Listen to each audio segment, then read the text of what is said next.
안녕하세요. 법도TV 엄정숙 부동산 전문 변호사입니다.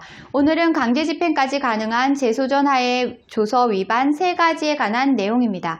상가임대차에서 세입자에게 해지 사유가 발생했음에도 나가지 않고 버티는 경우가 종종 있습니다. 이를 방지하기 위해 건물주들은 임대차 계약 당시부터 재소전하에를 맺는 경우가 많습니다. 하지만 구체적으로 세입자가 어떤 행동을 했을 때 강제집행까지 할 수 있는지 조서 작성부터 난관에 봉착하게 됩니다. 재소전하에를 맺는 목적에는 세입자의 위법 행위를 예방하는 역할뿐만 아니라 문제 발생 시 빠르게 강제 집행을 할 수 있다는 점이 있습니다. 다만 구체적으로 어떤 경우에 강제 집행을 진행할 수 있는지 모르는 경우가 많습니다.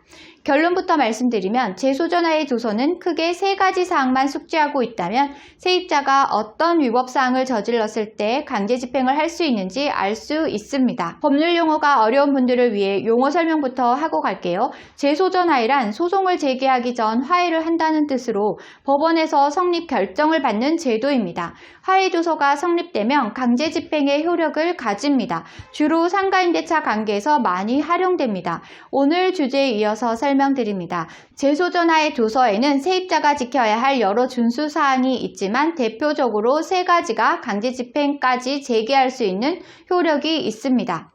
그중 첫 번째가 3기 이상 임대료 연체입니다. 상가 건물 임대차 보호법이 3기 이상 연체 시 해지할 수 있도록 되어 있기 때문입니다. 이 조항은 일반적으로 재소전하의 조서를 성립할 당시부터 조서에 포함시키게 되어 있습니다. 임대료 연체액이 3기 이상이 된 시점부터 재소전하의 조서 위반에 의한 책임을 물을 수 있습니다. 두 번째로 건물주의 동의 없이 세입자가 임대차 계약서와 다른 용도로 점포를 사용했을 경우입니다. 가령 임대차 계약 당시 세입자가 음식점을 운영하겠다고 밝혔던 것과 달리 유흥시설이나 사무실로 운영하는 사례가 있습니다. 이 경우 세입자가 건물주를 속였을 뿐 아니라 무단으로 구조나 시설물 변경도 이루어질 수 있기 때문에 심각한 위법 행위로 볼 수 있습니다. 강제 집행이 가능한 3번째는 세입자가 무단으로 부동산을 전대했을 경우입니다. 전대란 세입자가 또 다른 세입자를 구해 임차한 부동산을 재임대하는 계약을 말합니다. 무단으로 맺어진 전대는 건물주가 뒤늦게 알게 된다면 강제 집행에 어려움을 겪을 수 있기 때문에 조서 작성과 별개로 각별한 주의가 필요합니다. 이 밖에도 세입자의 무단 임차권 양도, 보증금 반환 청구권을 제3자에게 양도 또는 담보로 제공한 경우에도 계약 해지 사유가 되는 경우 강제 집행까지 진행할 수 있는 재소전하의 조서 위반에 해당합니다. 강제 집행이 가능한 재소전하의 조서의 내용은 각기 다르지만 공통점이 있습니다. 정상적인 조서 내용은 상가 건물 임대차 보호법상에 규정된 법률 사항들로 이루어졌다는 것입니다. 가령 건물주가 자신의 편의를 위해 법 규정에 나와 있지도 않은 사항에 대해 이를 위반하면 강제 집행을 하고 싶어 하는 경우가 있습니다. 하지만 법 규정에 어긋난 사실을 재소전하의 조서에 넣는다면 법원으로부터 기각이나 보정명령이 내려지기 때문에 반드시 법 규정을 준수해야 합니다. 한편 세입자가 재소전하의 조서 사항을 위반할 경우 강제 집행은 어떻게 진행할까요?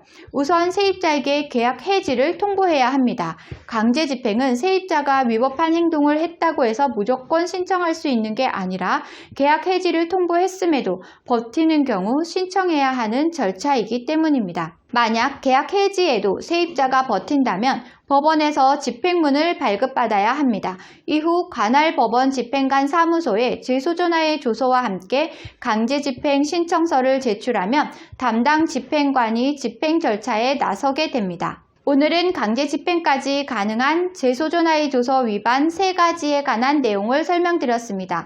정리하자면 임대료 연체, 목적물의 무단 변경, 무단 전대 행위는 강제 집행이 가능하다는 것입니다. 재소전하의 모든 조서 사항은 반드시 법의 규정을 준수해야 합니다. 강제 집행을 진행할 때는 집행문 송달 증명원 발급 후 집행관 사무실에 강제 집행 신청을 해야 한다는 것입니다. 오늘 주제와 관련된 문의사항이나 재소전하에 관련 문의사항이 있으신 분들은 홈페이지에 문의사항을 남겨주시면 바로 답변 드리고 있는데요. 홈페이지는 네이버에서 엄정숙 변호사의 제소전화를 검색하시면 쉽게 찾으실 수 있습니다.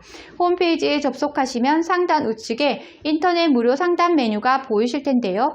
파란색으로 체크된 부분은 명확하게 정보를 입력해 주시고 본문에 궁금한 내용을 입력해 주시면 바로 답변 드리겠습니다. 오늘은 여기까지 설명해 드렸고요. 다음에 더 좋은 부동산 법률 정보로 찾아뵙겠습니다. 저는 엄정숙 부동산 전문 변호사였습니다.